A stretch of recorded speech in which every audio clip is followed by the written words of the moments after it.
live auction prep part 2. So I think I was cut off talking about kind of what we'll do now. Now that I've got the kids' clothes, found them right here. She's already got about 50 units, so it looks like I'll be delivering probably another 50, 75 units. Then again, to try to minimize the amount of times that we actually have to handle the product, handle the inventory, she's just going to immediately throw it on a hanger and then we'll have one hanging rack of nothing but girl stuff and then another hanging rack of nothing but boy stuff.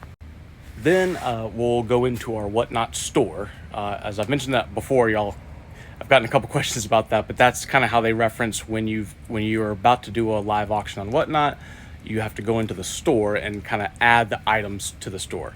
It'll be teed up when you kind of go through your inventory. And with it being boys and girls clothes, we are likely not going to put much of a description. I could be wrong. If we have time, we might, but otherwise, we'll likely just put SKU 1, SKU 2, and then each hanger, as I've showed before, will have those numbers on it. But that way, that's really one of the few times that she'll have to touch it, throwing it on the hanger. Then when we have the auction, someone orders SKU 3, 7, and 9.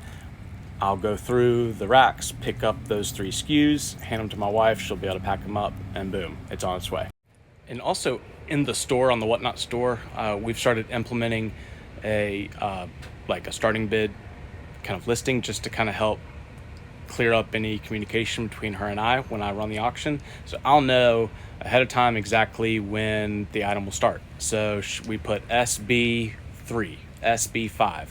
So that way she doesn't have to say it to me. She doesn't have to, have to spend time give me a whole list. It'll already be in the listing itself. And we've told our audience that as well. It's not like we're trying to hide it. It just makes things a lot smoother. Going from item to item, each time we run a new item, it'll pre-populate by default the previous item starting bid, which is great that it pre-populates something. So that's another reason why, well, I guess sometimes we do, sometimes we don't. I prefer to group together the starting bids because it's just so much smoother.